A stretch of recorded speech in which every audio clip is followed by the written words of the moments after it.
Welcome to Part 3, the risk-based approach of the AI Act. This is the organizing logic of the entire regulation. The EU doesn't regulate AI as one uniform thing. It treats it, assigns different legal consequences depending on the risk to health, safety, and fundamental rights. Here's the overview. We'll walk through 3 pillars. First, prohibited practices, where the AI Act draws a red line towards risks that are prohibited. Second, limited risk transparency, lighter obligations where the key issue is informed autonomy of people affected by the AI systems. Third, high-risk regimes, the heavy compliance framework that is the heart of the AI Act's obligations. And we will end with a newer layer, systemic risks for general purpose AI, which adds a second risk logic on top of the classic categories. Besides, we will discuss why risk is such an important principle in the AI Act. This slide makes the core point explicit. Risk is the organization principle of the Act. That means the key compliance question is not, is this AI, but which regulatory bucket does it fall into? Because each risk bucket or category triggers a different governance approach. Prohibited means, as a deployer or developer, you can't place the system on the market or use it in the covered way. High risk means you can deploy the system, but only with the evidence-based heavy compliance stack of Article 9 and the following rules. Limited risk often means transparency duties, making sure people know what they are dealing with. And now the AI Act also introduces systemic risk rules for certain general purpose AI, which we'll come back to at the end. Let's start with the strongest risk category, prohibited AI systems under Article 5. The logic is some practices of AI systems are considered so incompatible with rights and democratic values that mitigation isn't enough. So the law uses bans rather than managing the risk because the regulator considered these risks as unacceptable. The first example here is subliminal or purposefully manipulation or deceptive techniques that operate beyond a person's consciousness and cause or are likely to cause significant harm. The second is exploitation of vulnerabilities, for example, targeting people due to age, disability, or a particular social or economic situation, again, where it causes or it's likely to cause significant harm, which is actually hard to prove in practice. Notice how harm functions as a core principle here. It's not just influence, but influence led to serious detrimental effects. This slide continues Article 5 with a clear example, social scoring. The prohibited practice described here is evaluating or classifying people over time based on social behavior or interfered characteristics, where the score leads to detrimental or unfavorable treatment. And when the treatment occurs in unrelated context to where the data was generated or collected. This also reflects the principle of data protection of purpose limitation. Or when the detrimental treatment is unjustified or disproportionate to the behavior. In other words, this is about institutionalizing a form of automated reputation governance that can spill across context and harden inequality. Here we get more Article 5 prohibitions.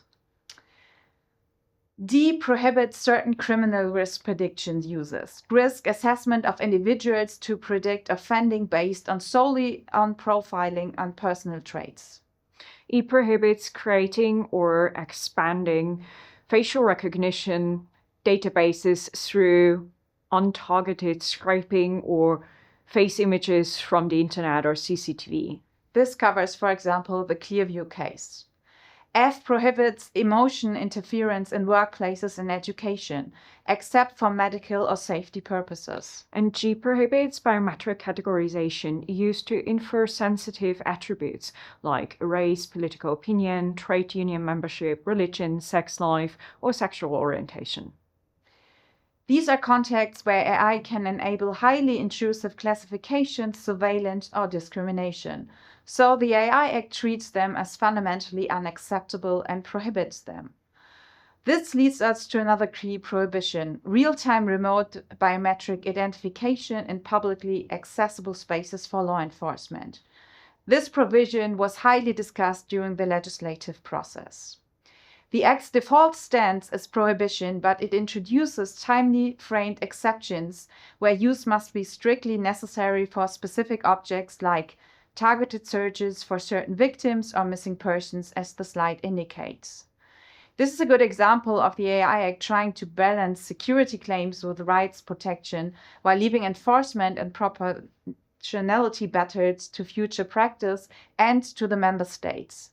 The exceptions can actually lead to a fragmentation of enforcement here because it is the task of the member states to interpret them.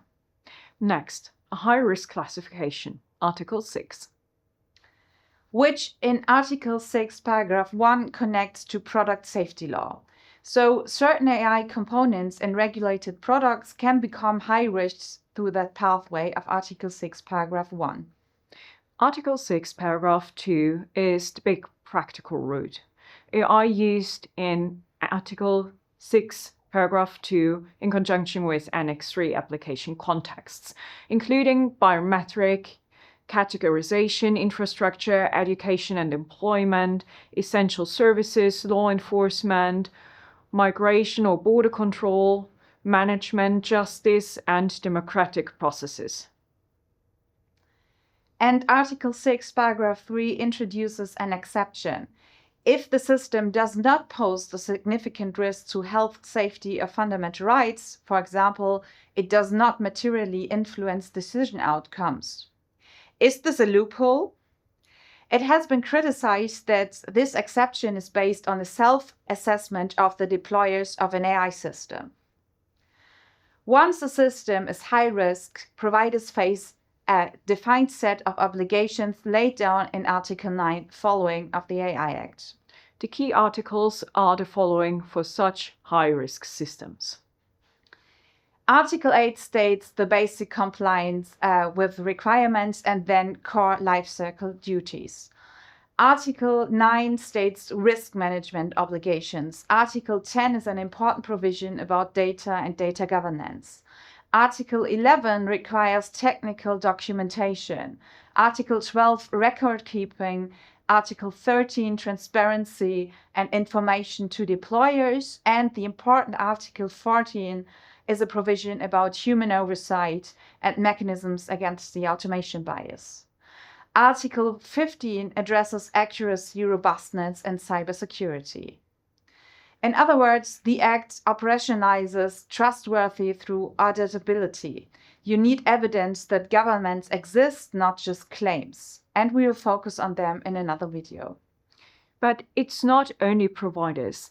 The Act distributes duties across the AI value chain and deployment, including obligations for providers under Article 16 and their quality management systems under Article 17, requirements for documentation and logs under Article 18 and 19, corrective actions and duty to inform under Article 20, and obligation to cooperate with authorities under Article 21. Article 22 addresses authorized representatives, Article 23 importers, and Article 24 distributors of AI systems.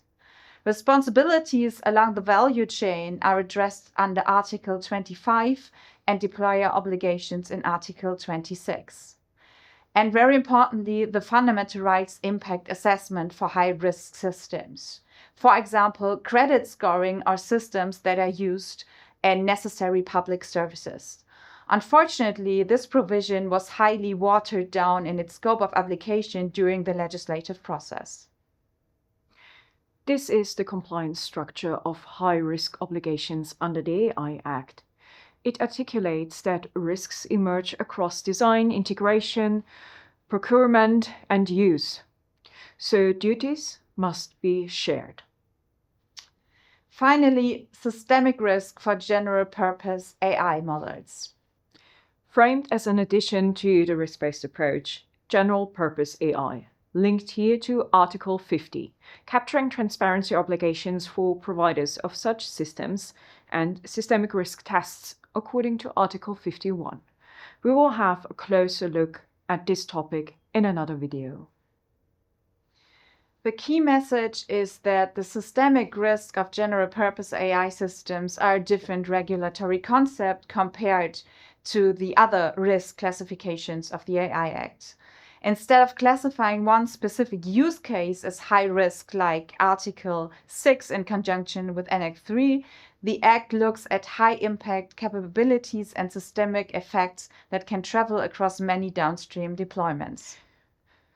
The quantitative trigger in Annex 13 is a technical threshold expressed in compute, here shown as exceeding 10 to the power of 25 floating point operations, or short FLOPs, defined in Article 3, paragraph 67, as one indicator for systemic risk categorization.